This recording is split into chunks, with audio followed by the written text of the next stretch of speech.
Hello friends, तो स्वागत है आप सभी को फिर से मेरे एक नए क्लास में। फ्रेंड्स, तो इस वीडियो में मैं आपको क्लास 10th का सामाजिक विज्ञान यानी इतिहास का फर्स्ट चैप्टर का लघुतरीय प्रश्न करवाने वाला हूं, जो है यूरोप में राष्ट्रवाद। तो चलिए देखते हैं इसका लघुतरीय क्वेश्चन कौन कौन है। इस सभी को मैंने खुद अपने से टाइप किया है, तो यह बहुत ही आपके लिए इम्पोर्टेंट होने वाला है। इसलिए तो चलिए देखते हैं कौन कौन सा क्वेश्चन है। राष्ट्रवाद किसे कहते हैं? राष्ट्रवाद अपने देश के प्रति प्रेम की भावना को राष्ट्रवाद कहते हैं। तो इन सभी क्वेश्चनों को मैंने अपने से लिखा है और बहुत अच्छी तरह से लिखा है, जिससे आपको याद करने में कोई कठिनाइयाँ नहीं हो। तो चलिए अगला नंबर देखते हैं क्या है। मेदिनी कौन था? मेदिनी इटली में राष्ट्रवादियों के गुप्त दल कार्बोनरी का सदस्य था। वह सेनापति होने के साथ साथ गणतांत्रिक विचारों का समर्थक भी था। वह इटली का एकीकरण करना चाहता था, किंतु वह असफल रहा। तो चलिए अगला नंबर देखते हैं क्या है। तो चलिए देखते हैं 3 नंबर क्वेश्चन क्या है। जर्मनी के एकीकरण की बाधाएं क्या थी? जर्मनी के एकीकरण की निम्नलिखित बाधाएं थी। तो देखते हैं कौन कौन सी बाधाएं थी। जर्मनी लगभग 300 छोटे छोटे राज्यों में विभाजित था।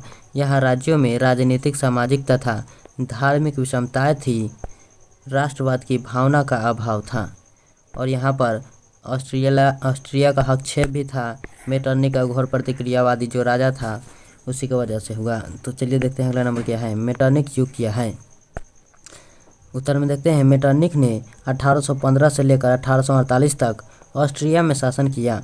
इसी काल को मेटरनिख युग के नाम से जाना जाता है। तो चलिए अगला नंबर देखते हैं क्वेश्चन क्या है।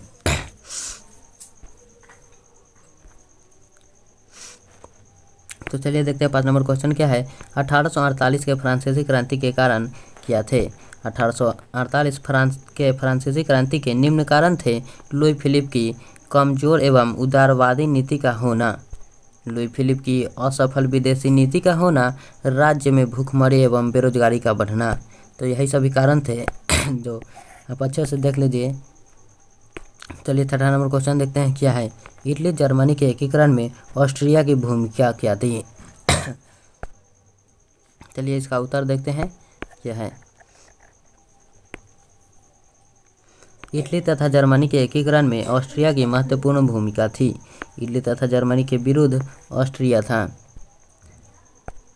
इटली, वेनेशिया और लोम्बार्डी पर ऑस्ट्रिया का अधिकार था। सिलेवा के युद्ध 1866 के बाद में ऑस्ट्रिया की पराजय हुई।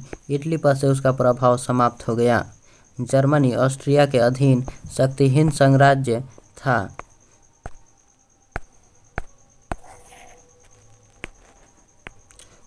था।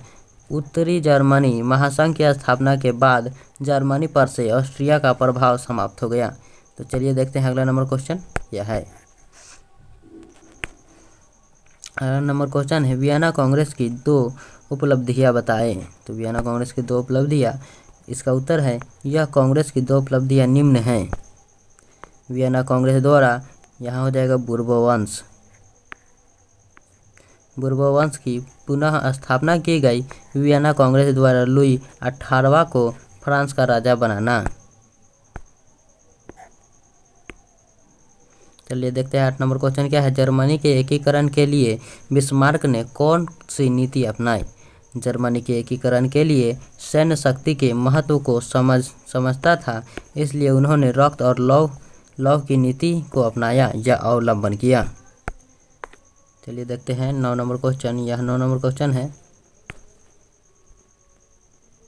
चलिए देखते हैं यह 9 नंबर क्वेश्चन है। गैरीबाल्डी के कार्यों की चर्चा करें। गैरीबाल्डी कार्यों की चर्चा करें। इटली के एकीकरण में गैरीबाल्डी का महत्वपूर्ण योगदान था। यह पेशे से एक नाविक थे। उन्होंने युवकों की एक शक्तिशाली सेना लाल कुर्ती बनाया था। इन सैनिकों को लेकर इन्होंने सिसिली तथा नेपल्स को जीतकर वहां गणराज्य की स्थापना किया। बाद में इन्होंने अपनी सारी संपत्ति राष्ट्र को दान कर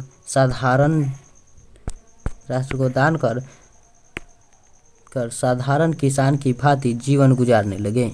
तो चलिए इस वीडियो में बस इतना ही। और यह वीडियो आपको कैसा लगा कमेंट में ज़रूर लिखिएगा और इस वीडियो को लाइक भी ज़रूर कर दीजिएगा। तो चलिए